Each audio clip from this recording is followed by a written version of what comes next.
everyone, welcome to another show of Relentless Reviews. I'm your host as always, Joshua Englander, but today I am with a very special guest, Chay Sorkin from UnionJackGaming. What's going on, man? I'm good, how are you? I'm just fantastic. So today we're going to be reviewing Alan Wake's American Nightmare DLC on Xbox Live only. It's worth 1,200 Microsoft points. This is the first time I've ever done a collaboration review, so I'll try not to take up too much of the time. So, let's get into the story first. What did you think about it? I thought it was okay actually. I didn't think it was good as the first Alan Wake, but I found it. I found the first hour very good, but then as it repeated itself, I got really tired of it, and by the end, I wanted it to be over. It's like I think I did a complete 180 in the middle. But as for Alan Wake goes, it's totally different compared to the first game. Not as good at all, on a touch from the first Alan Wake. I think they just put this in here because they needed an Xbox Live Arcade title to help them build the cash to make a second game. Right. But in my opinion, the story was pretty crappy towards the end, simply because of the repeating. Overall, yeah, I didn't really like it that much. Yeah, I definitely agree. I felt the story, you consider the story in the original Alan Wake, how good it was.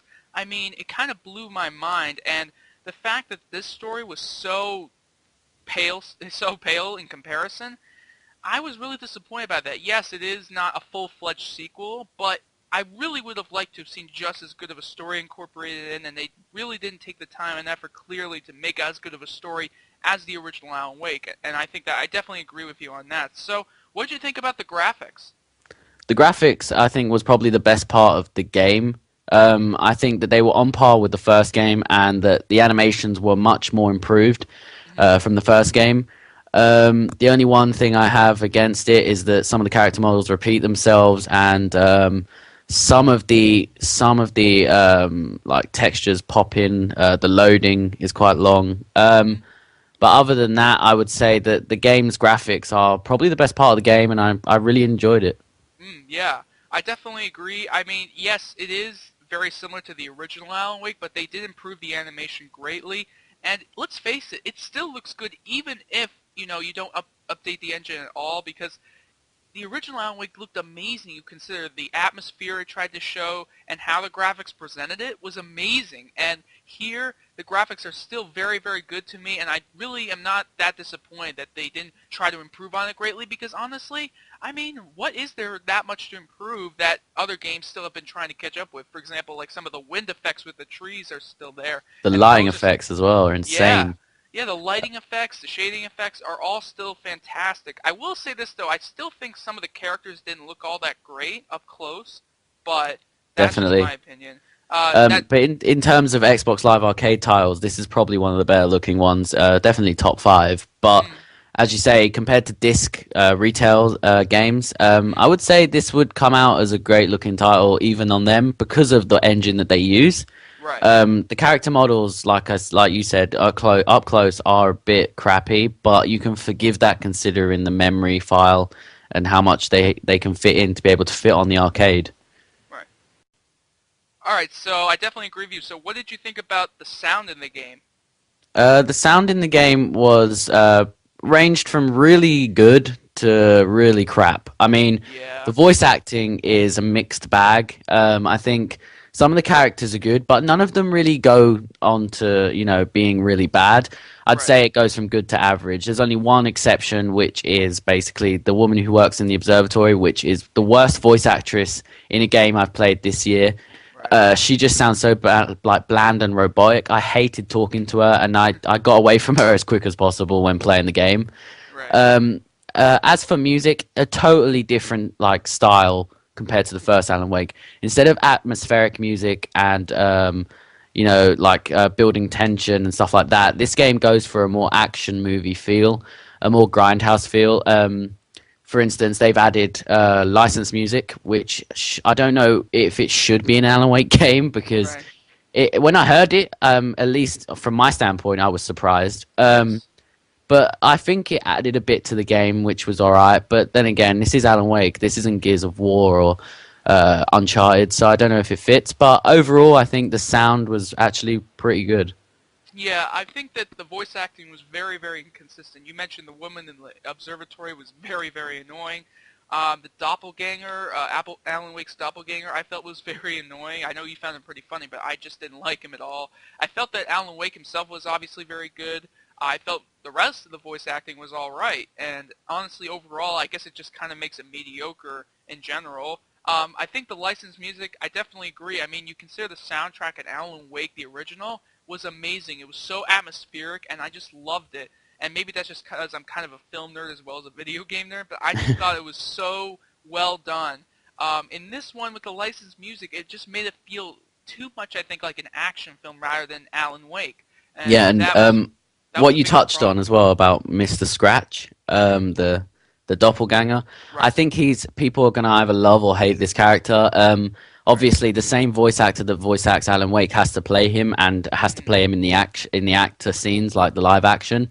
Right. What I will say is I believe he is the video game version of Nicolas Cage. I mean, Nicolas Cage, you're either on one side of the fence or on another side of the fence. You either believe he's really funny when he's acting like a jackass, or he annoys the shit out of you when he's acting like a jackass. And it's like you're gonna love or hate him. In my opinion, I loved him because I thought he was hilarious playing the villain.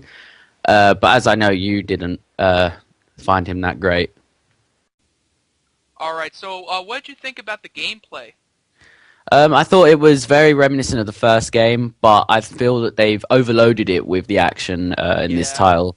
The first game had many moments where you was shooting the Taken, but it also had many moments of great atmosphere and tension building, which this game just sorely misses. And I think that if they had kept that in this downloadable content, they would have had a much more better response from critics and gamers alike. What I did find good though was the addition of more weaponry, even though I felt that some of the weaponry didn't need to be there, like for instance the nail gun or maybe the M16 was going a bit too far.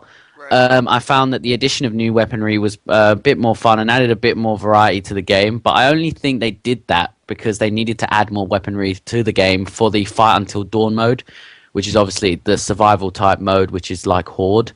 But like I said, that could, for some fans, ruin it for them because it sounds like they're making it more action oriented, which I personally don't want.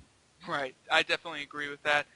The controls still feel great to me. They always have been in an Alan Wake game. I always felt like using the flashlight, although it's not used quite as much in this game, but it's still the controls are still feel very responsive. So that's really good.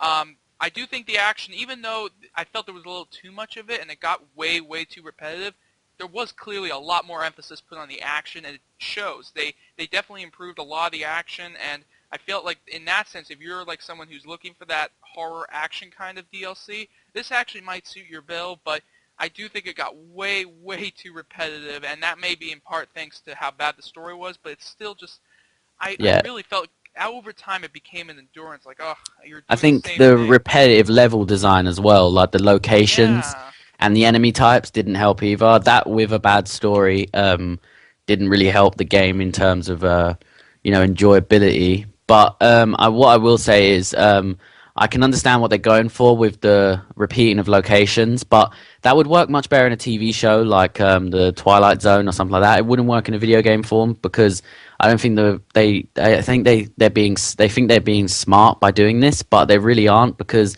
gamers don't like playing the same sections for 3 times. Right. Variety is, as they say, the spice of life, and this game has none of it. So what do you think about the arcade mode?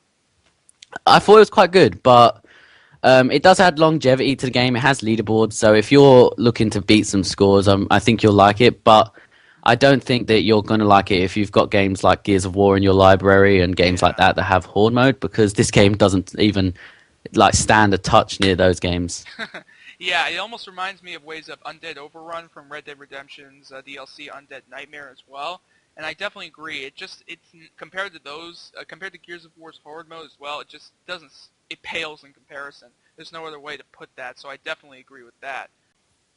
Okay, so overall, I think let's get some scores in here. I'm going to give it a 6 out of 10. Again, I think the story just isn't there compared to the original Alan Wake. And you consider just the voice acting inconsistencies, even though the gameplay is still very good and the graphics, obviously, I mean, you compare them to other DLC games and arcade games out there, it definitely is up to par and probably above and beyond, but I mean, otherwise, just isn't there for me. What do you think? I think I'm going to give it a 6 out of 10 as well. The story, like you said, was just bland compared to the first game, and I don't think it's got the same feel as the first game, which is what the biggest thing the first game had going for it.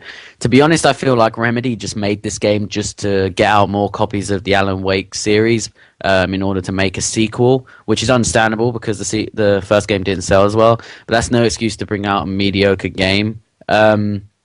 I think that if you love Alan Wake, you should definitely pick it up. But if you don't, and you're new to the series, and you think this looks interesting, I suggest you pick up the first Alan Wake because it's probably about the same price now anywhere, Yeah. and it's bigger and better. Yeah, I just think it was disappointing in every way. I was really looking forward to it. Yeah, definitely. So, that's another show of Relentless Reviews, as always. If you liked what you've seen, remember to subscribe, like the video, or favorite the review if you enjoyed it. This is Chay Sorkin from UnionJackGaming. I'll put the link to his channel in the description. You can go check him out. So, that's another show for Relentless Reviews. I'm your host, as always, Joshua Englander. Goodbye, everybody. See you guys.